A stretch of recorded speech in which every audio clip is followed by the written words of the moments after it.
Welcome to the Grinders Table, the podcast where we sit with C-suite executives and founders who are taking their industry by storm to figure out how you can build an exceptional career and business. Together, we'll try to uncover how they are both defying the odds and what you can learn from their experience. Today's guest is tackling one of healthcare's most challenging problems, which is in fact that most technology is built for wealthy nations, while majority of the preventable deaths actually occur in low-resource nations, Africa in particular. But beyond technology, he's also wrestling with profound questions around privilege, purpose, and what it truly means to do justice in an unequal world. Before we go into the conversation, I'd like you to introduce yourself, Jelle. And I hope I'm pronouncing your name correctly. Yeah, officially it's Jelle, but Jelle. Jelle is fine in Africa, especially. Okay, so Yes, who so is Jelle? yeah, to introduce myself, my name is Jelle. I'm the co-founder of an organization called Goal Free, which I will elaborate a bit more on. But I'm a young innovator. I've been working how to bring new innovations to markets, and then especially focusing on innovations that make the world a better place, as I often call it. And I started doing this during my studies already when I joined a few others for making technology for blind people so that blind people can type on their smartphones more easily. And basically, that got me into social tech entrepreneurship. So finding technology solutions to address societal gaps. And that's also how I got involved with a group of others in co founding Goal Free, where we focus on developing health technology for low resource settings, really bridging the gap between health technology and the problems that occur in healthcare globally, but mostly in low middle income countries. So that's a Oh, little about me. yeah. One of the things that I like to dig in with my guests is the origin story, where did it all began. And interestingly, when I was doing some research on you, you mentioned the Philippines. And I'm wondering, how did your early exposure to inequality in the Philippines kind of spark your journey? You did some great research. Let me tell you a story about that. I grew up in the Netherlands. That's where I'm originally from. And I didn't have much exposure to a global context at a young age. We always were going on holidays just outside the border of the Netherlands and never really went outside of Europe. And when I was 18, I said to myself, I need to see the world. And I started backpacking in the Philippines on my own. And that's the first time where I really got exposed to poverty in a level that I hadn't seen before. So I joined some sort of project that was giving education and shelter and healthcare to kids who were living at a junkyard. And it felt so frustrating to me to see for the first time people really living in a junkyard and having so little possibilities to grow and advance in life. Well, I was very privileged and I had many possibilities. So this sparked in me an interest also to use part of my talents and my skills to start working on things that could bridge these gaps that I experienced over there. When people talk about fair and accessible healthcare for everybody, and I believe that um, a lot of people see this in different ways. If you speak to a corporate, they will probably see this in a certain way. If you speak to a private citizen, they probably see it in a different way. For you, when you talk about fair and accessible healthcare for everyone, how do you see it? Yeah, so fair and accessible healthcare is the vision of our organization, Goal Free. To me, that means first of all, fair means that everyone has a fair chance of receiving good quality healthcare. And if you look to the current world, that's definitely not the case. It depends a lot on where you are born and what type of health insurance you or your family has on what kind of quality of care you can perceive. And this is also about raising the bar of quality of care in different regions. So this has really been been a major goal for us to see like how can we raise both the quality but also the accessibility of care, especially if I look to countries where we work, like Malawi, Tanzania, Rwanda. In the last years, there has been a lot of focus on accessibility of care. So making sure people, even in more remote settings, can get access to care. But now there's also a big gap still in the quality of care. So you see that a lot of people can reach healthcare facilities and can reach uh, um, doctors or nurses. But what happens next is that these doctors and nurses, they also need tools and medication to treat their patients. If that gap is not filled, then we're still not solving the full problem. So that's what we have been experiencing is that first you need to solve access to care. And when you're solving access to care, you need to focus on quality of care. Like people can reach care, but how can we make sure that the quality is at a level that it can really make a difference? And that's fair and accessible healthcare for everyone. That's what this is about. Like, how can we make sure that even in the most rural places, still quality care can be accessed. So this is what we're focusing on. There is this increased, tension between what counts as initiatives that address immediate impact and initiatives that would also lead to some sustained systemic change. I mean, we've seen the whole drama happening with the USAID, and donors pulling back funding and all the likes. How, when you look at your work, do you think there's actually a difference between achieving immediate impact and also systemic change that can be sustainable? How are you looking at this problem? Yeah, so indeed, there's a big mess going on with USAID, likely changing, stopping, or restructuring. And I think what it also shows is that organizations like USAID have made huge strides in getting healthcare forward on the continent, but still it's a lot of dependency on donor aid. And when, for example, a president like Trump comes to power and changes the structuring of donor aid, a lot of healthcare systems get into trouble out of it. So what we as Goal Free believe and what we also see now is that organizations, but also countries and health systems have to switch from a donor dependency to a stronger dependency on their own private market or their own public healthcare market. And that's also what we've been trying to do with Goal Free is to adopt the social entrepreneurship model where we both use more like donor aid type of funding, but we also use private funding or customers and basically sell a solution to make sure that what we do is also sustainable on the longer term. So we on purpose are not an NGO, but a company, a social enterprise, and we sell our solutions. And we, for every sale we do, we request that the customer thinks of a 5-year plan for sustainability for what we offer.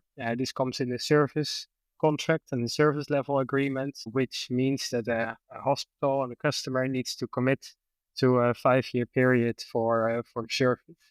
And this is quite difficult in a setting where looking ahead for 5 years is difficult, where committing to a subscription can be difficult, but it is very important to really get to sustained change. So change that is not only a short pilot or a program or a project, that's not only dependent on donor funding, but something that's really sustainable on the longer term. And what we see happening is that with some of the changes by USAID is that immediately health systems and countries have to adjust their way of thinking away from donor aid and into doing it themselves and making it sustainable. And I think that shift will be very drastic and very difficult for a lot of countries, but I think in the longer run, it might be a very important shift so that we're watching this and of course trying to help governments and organizations in making that shift as organization. Absolutely. I actually agree with your thinking on this. Before we talk more on Goal 3 and the work that you're doing with Goal 3. Something struck me in one of the interviews that you had recently in Dutch.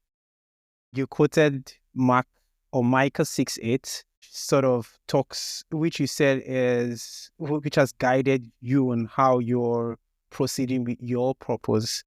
I'd like you to talk me through how, you got that enlightenment, that understanding of how God's purpose guides you as you're executing on this problem that you're solving. Yes, thank you for that question. I think it's indeed something that guides me is that I'm a Christian, I'm a believer, and I have a very strong feeling that this is also about the parable of the talents in the Bible, where everyone is given a certain amount of talents, and it's requested from us, like, what do we do with the talents, and how do we use these talents to either double or put them in the ground and not do anything with our talents.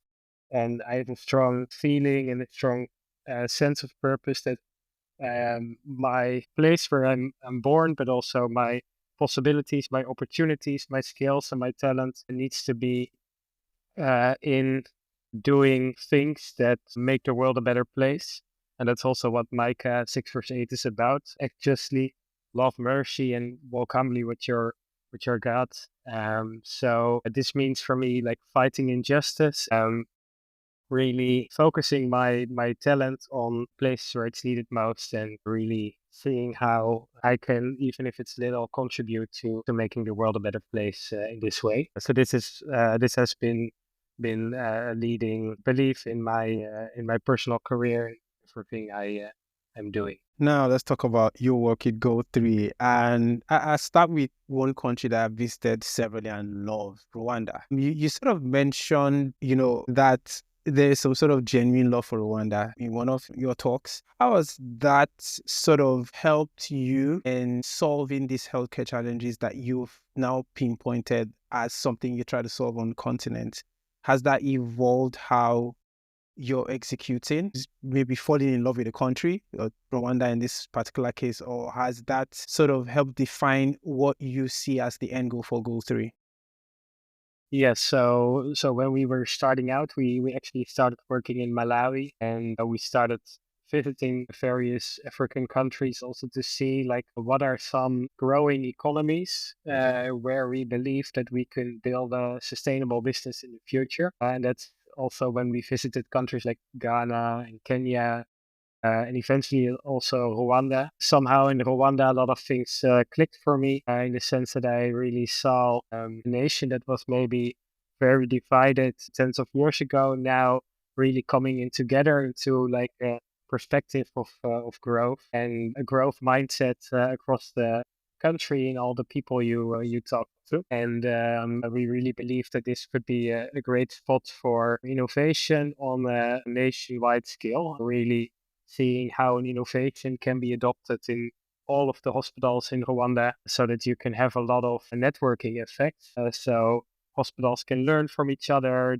Everyone is working with the same systems. Everyone is collecting the same data, and everyone can work on the same purpose of fair and accessible healthcare.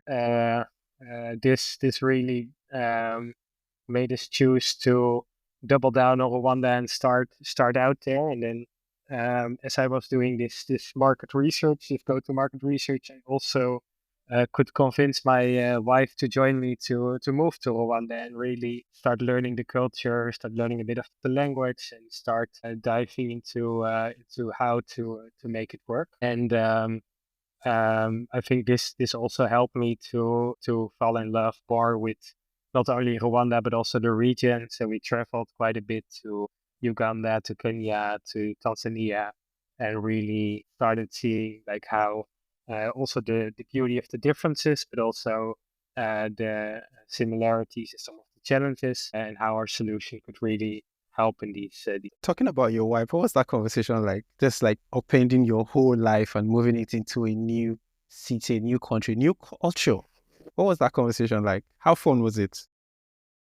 Yeah, of course it was not like a once-off conversation. It was how to say like stacking of a lot of trips that I was doing already before. But I know that from the first time I visited Rwanda, I already mentioned to her, like, this is really a place where I could see us live for a while. Also, in terms of safety, stability, expat network, I made some friends already with some of the trips I did there, and I started promoting living in Africa, I guess, for like half a year, showing some other people who were living there, but also coming with stories on how it is to live there.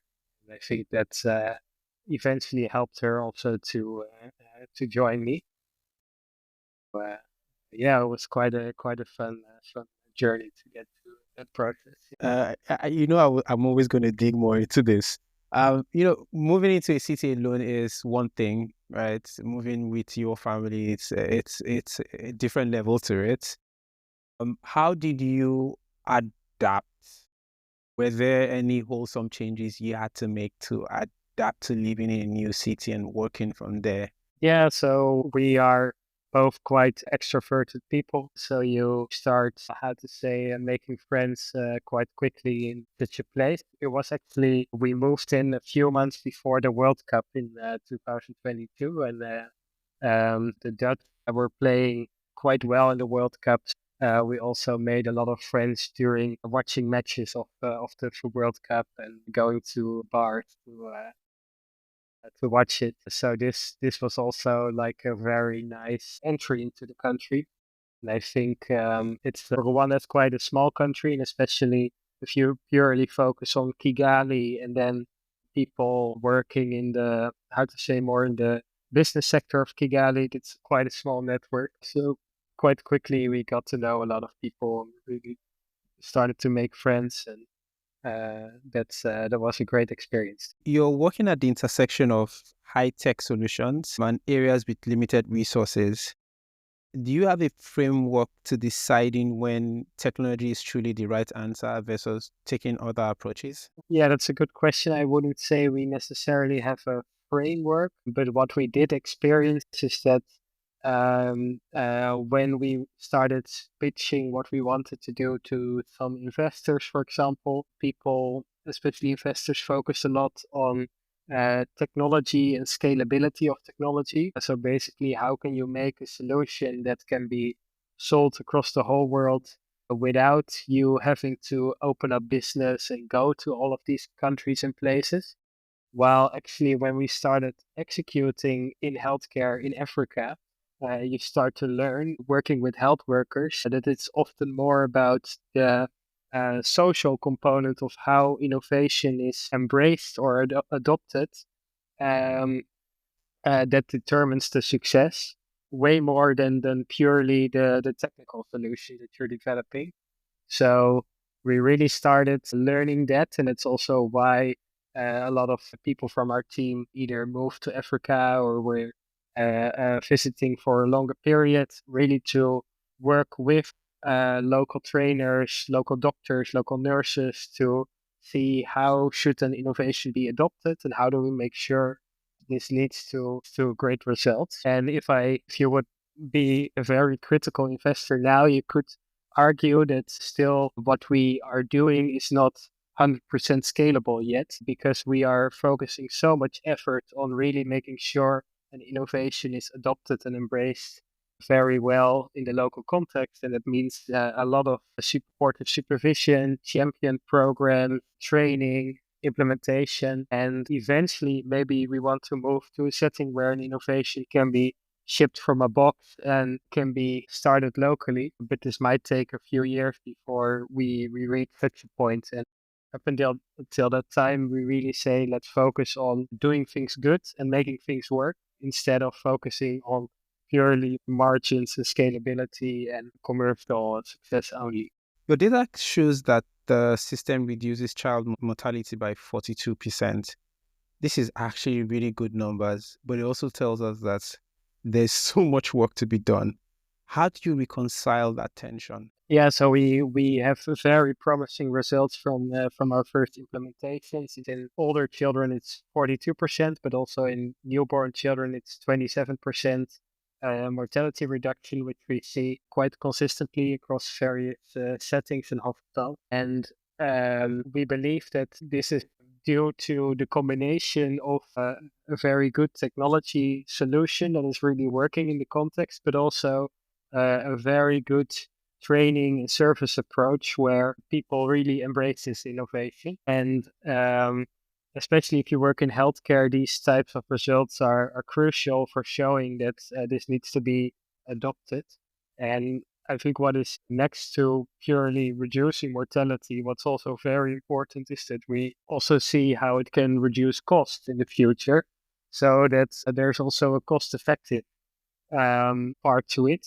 Because especially in low resource setting, if you start adding more resources, you can expect good results. A lot of innovations don't reach these good results, but some do. But then when you can also show that it's reducing cost and it's cost effective to the system at large, then you really have an innovation that that can fly and can go anywhere. So that's really what we are focusing on now, and we have some first results also showing that our system, it's called the Impala system, is leading to saving 6 times more cost than the cost for acquiring it to the health system. So this is really a next layer of getting our innovation to market, is really showing to governments, to decision makers, to hospitals that that we can not only be very effective in reducing mortality and improving quality of care, but also reduce costs doing so. Can you still hear me, Ren? I cannot hear you. I was muted for a second. Okay. Okay.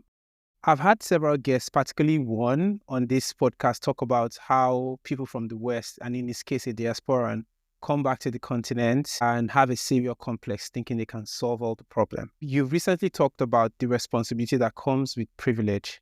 How do you distinguish between responsibility and having a savior complex? And how do you stay grounded? Yeah, so I think the savior complex is indeed a very difficult mechanism, because I think a lot of leaders fall into this trap when they start becoming successful. I think, though, it is often a consequence of a positive mindset of having the idea that you can make a difference. So I think channeling that positive mindset of I can make a difference and what I do matters, channeling that to work and not just talk. So it's more in the deeds and not in the words, actually. So channeling that positive mindset to relentlessly and really hardworking on solving things and improving things is in my opinion the way to go. And then I guess you can sometimes grab the stage and explain what you're doing and why you're doing it, but it shouldn't be more important than actually doing the work. And I always try to search for that balance, and sometimes the balance is a bit off if you maybe have some big events or you get invited to meet someone important. But then I think there's always seasons also where there's less of that interest, and you really have to show dedication and consistency in making a change and doing the work. So that's how I try to balance it out. In preparing for our conversation, there was some sort of paradox that I stumbled on.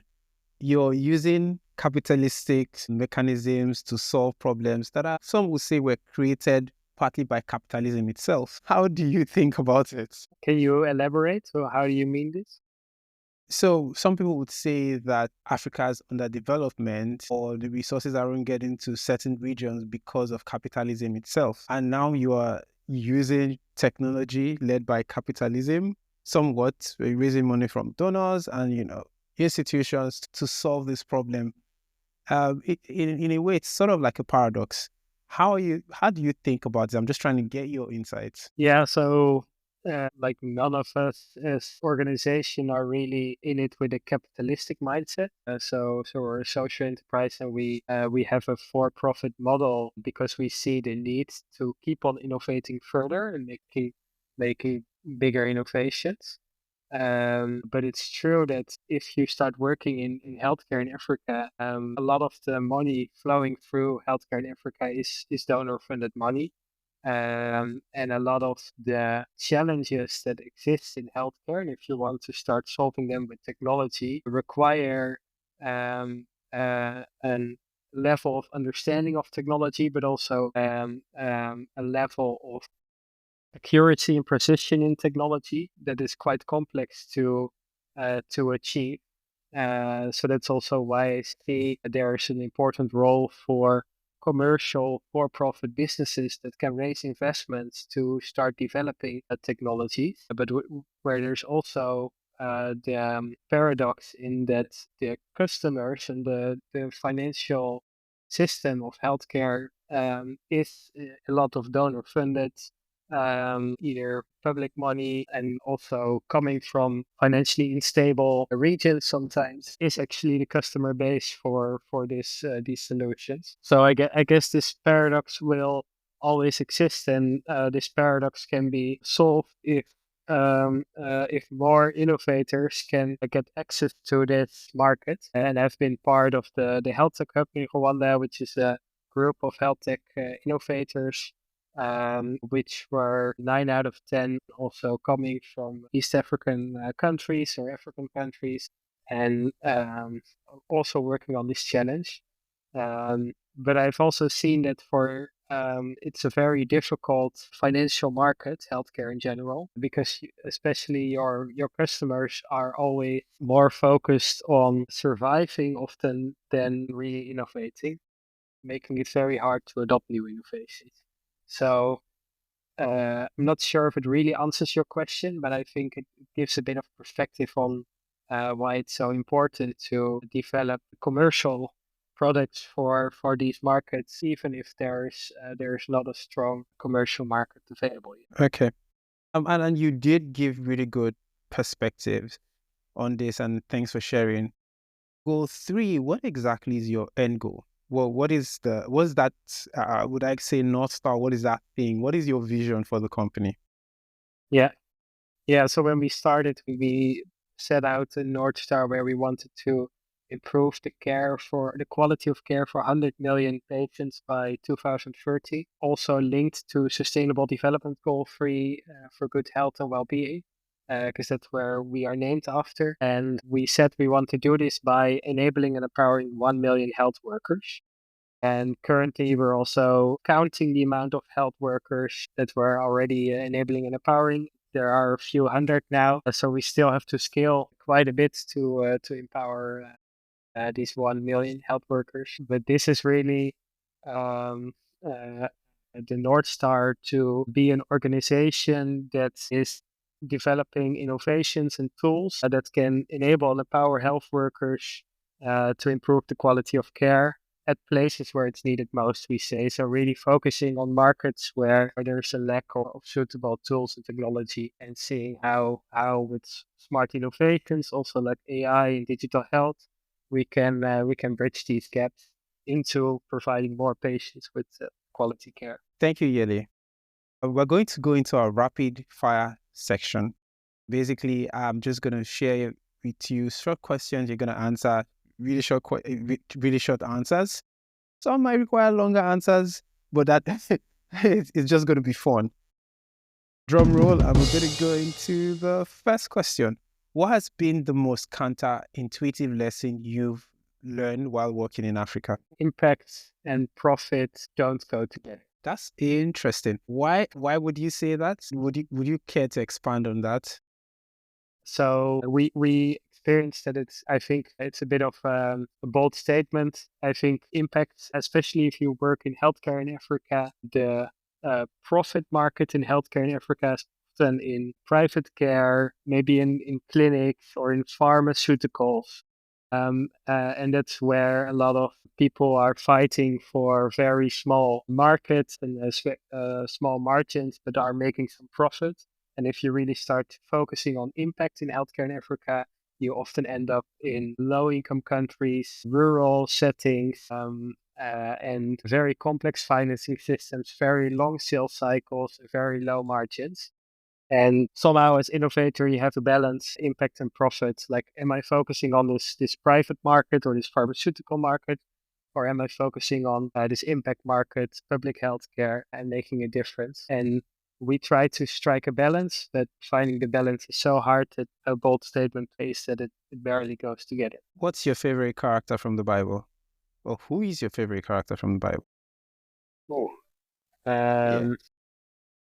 That's interesting. Of course, Jesus, but maybe to also give another answer, I think there's also a lot of leadership lessons in people like David who really develop a lot as a character throughout the stories, where you're being called from a young age, but then also making a lot of mistakes and having to wait to get your calling into a full swing, a full purpose. But even when it's in full swing, being tempted a lot of times and how to say losing focus on what really matters, but then also regrouping again and how to say getting stronger out of the battles. I think that's a very the full story of David is a very learningful journey. David.